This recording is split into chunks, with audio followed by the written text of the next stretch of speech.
I'm going to fucking hell, dude. I kind of want to leave this clip in, dude. Poor R2.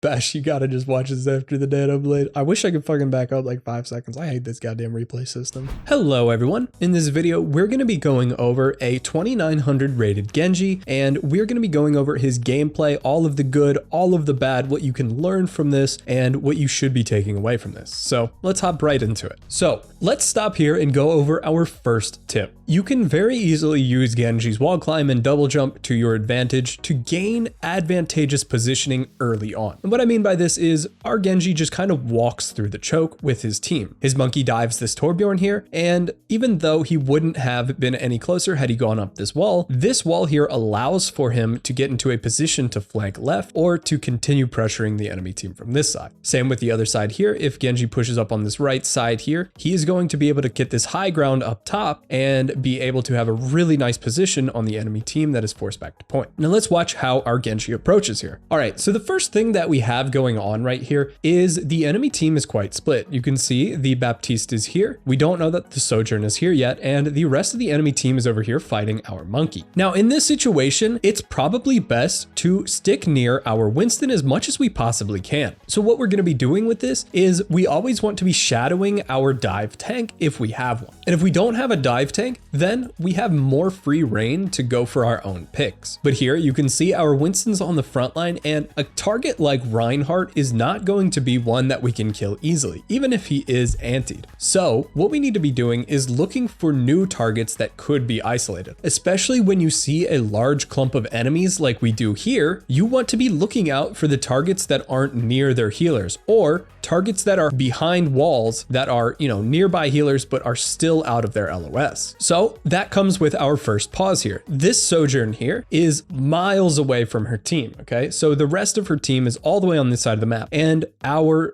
Genji notices this with his Sojourn here. So you always want to be trying to find these isolated targets and either force them out of their position or get the kill on them. And in this situation, we did a great job. We can see that our team corralled the enemy back onto point, and now we have a full 5 enemies on the point here. They don't have anybody on the flanks or in the high grounds, which is incredible. And we should be looking to push up onto one of the high grounds. As Genji, being able to wall climb and double jump means that you have free reign to take the positions that give you the best options. And the best options are not sitting directly in front of the enemies. The best options are going to be above or behind the enemies. Times where you can drop directly onto a support that's just standing still, get a free right click and a dash, and pretty much guarantee that kill. Just one thing real quick. We are launching the GameLeap website for Overwatch 2 this month, with step-by-step courses and strategies for every single hero. We'll make sure that it's way better and way more in-depth than anything out there on YouTube. Make sure you pre-order your sub right now at 50% off by clicking the link below. All right, here with our monkey having taken high ground and now pushing and pressuring point, we are again in a weird position. We don't really have any specific targets that we can dive here. Our Sojourn is on the flank here, and we would be in a much better position if we were all the way up here behind the enemies, looking for an opportunity on one of the squishies. See, our Genji player here is very, very passive, and he likes to only go in whenever there's a guaranteed kill. As a Genji player, you need to really be testing your limits and figuring out what works. You never want to just be sitting there in the backline of your team waiting for something to happen. You always want to be pushed up, trying to get some chip damage on any squishy that you can. So long as their Sojourn's getting mercy pocketed, focus on their other DPS. See if you can't get him low enough where you could easily dash and melee combo him. Now here would be a wonderful time for our Genji to use his dash. Anytime that you see a character with half HP or even less, honestly, anytime that they're 3/4 HP or even less, if they're a 200 HP character, you want to initiate your dash on them. Getting that initial dash right click combo onto an enemy and then the turnaround in melee can literally chop through half of a DPS's HP. Even if you kill an enemy within 6 seconds of your dash going on cooldown, it will still reset your dash. So both of these targets are extremely viable in his dash, especially with his Winston being able to follow up and finish them off. But you can see here, he only goes for the Torbjorn instead of the Baptiste here. He should have gone for the Baptiste because he is much closer to the escape route, and Torbjorn's not only asleep, but nowhere near getting out. All right, now with the first point pretty much guaranteed to be capped here, we have another situation where our Genji is just kind of sitting still, not abusing his ability to climb on the high ground. What we should be doing here is getting up on the high ground, positioning ourselves once again to be charging up as much of our ult as possible. So instead of our Genji sitting down here on point, it is much preferred if Genji were to go all the way up into this high ground here, where he can easily spam these enemies coming out of their spawn to get ult charge. Another thing we can learn from this positioning here is this here is again another isolated target. If our Genji is pushed up here, now this is a very risky play. If our Genji is pushed up to this corner here, what he could do is if he sees this Sojourn peek taking a little bit of damage from our other Sojourn here, what our Genji should do is aggressively push into her. Because she's isolated here, even if she takes 30-40 damage, a dash plus a melee is going to be 80 damage, which is just going to be a right click to finish her off. And because of the stairwell in this building here and the only exit being right here towards her team, she's very likely to back up instead of actually pushing out towards her team here. So if you're positioned aggressively and if you're positioned in the right spot, more opportunities will allow themselves to show. That leads to our next opportunity being this right here. Sojourn has just used her movement ability and now it is on cooldown. There's absolutely nothing she can do other than just fall off of this. And if there's one thing you should know, it's never let a Sojourn sit on this high ground. Even though our Genji is only 100 HP right here, it would still be the best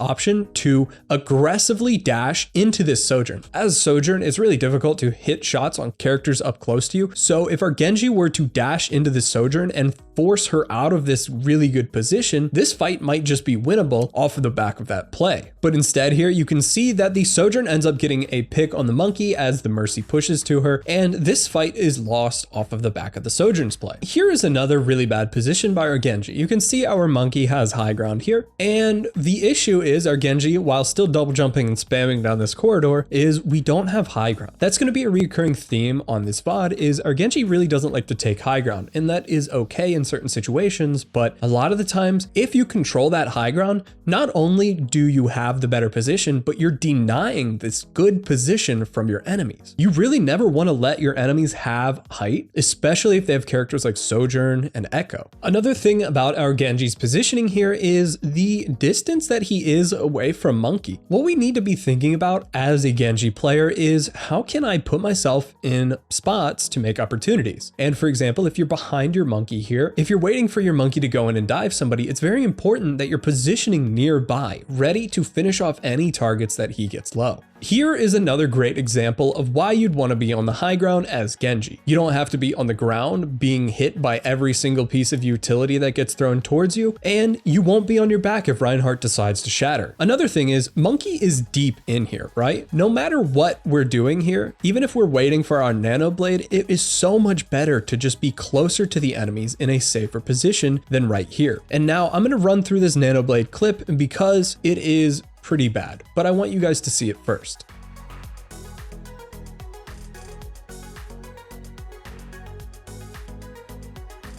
So this Nano Blade was a little bit awkward. I don't know if it was rushed, I don't have the voice comms, but whenever you're about to Nano Blade, you always need to be communicating with your Ana. Unless you're duoed or something like that and you have impeccable connection, then you're gonna want to at least say something to your Ana. You can never just dash into the air, use your ultimate, and expect your Ana to be ready. If you're doing that, make sure you're turning around and at least making sure that she's within line of sight. Another thing is, make sure your Ana does not nano you while you're still on the ground and force you to make the play. You as a Genji should be initiating with your dash and expecting your Ana to hit the nano as you dash up. The reason is you never want to be forced into a play, especially if you get nano early. The enemies are going to be more aware of your approach and they're going to be running back before you can even get close to them. Now, here might be the only time that we see our Genji on the high ground on this attack phase. Even though our Genji is on the high ground here, what he really should be doing is playing the opposite high ground, again, forcing the enemies to not be able to take this. Now that the enemies have swapped to an Echo, it's very likely that they're going to want to position on this high ground or the one that Genji is currently on. So what this Genji player should be doing is aggressively positioning himself up here so that whenever the enemy Echo comes up to challenge him, his Winston will jump from this high ground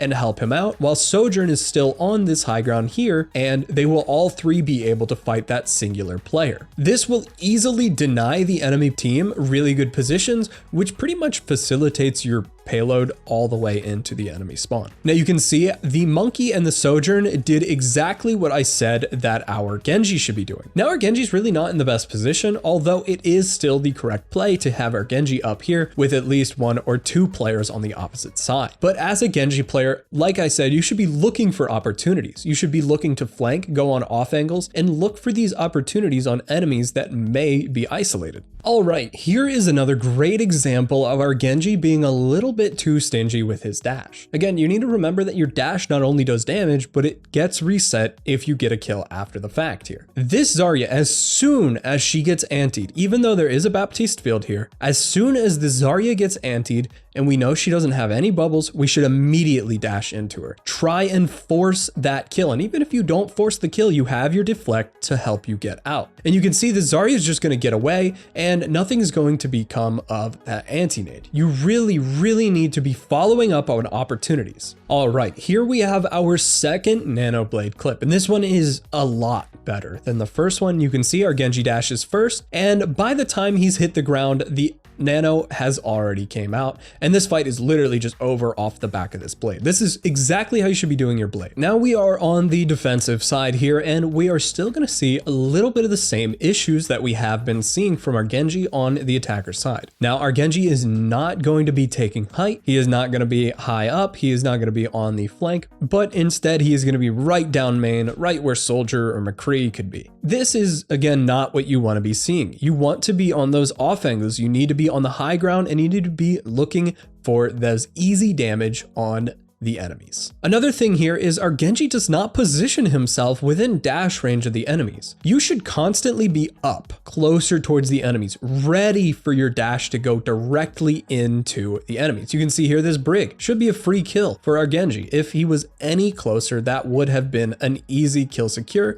and then just a simple dash out. Another great tip that I can give you is if your other DPS player is positioned on an off angle like this, you want to take the complete opposite side on them. So what it should look like is your teammate on the opposite off angle as you, so that you're creating 3 different lanes of pressure towards the choke point here. So what our Genji should be doing here is mirroring his other DPS's position. All right, now this is probably one of the most awkward fights that I've ever seen, but again, it really shows that positioning can matter, right? So our Genji has finally pushed up towards the choke point to fight targets, and we are going to go for the Sombra. We don't end up getting the kill, and then now we are in a really bad spot. So how could this have been prevented? Firstly, what you want to be taking away from this is our Genji is again on the low ground here. He has a absolutely free kill on a Widowmaker if he just kind of goes a little bit higher here and goes for this Widowmaker. Now on this fight, I'm going to let it play from above and we're going to watch what happens. So our Genji is just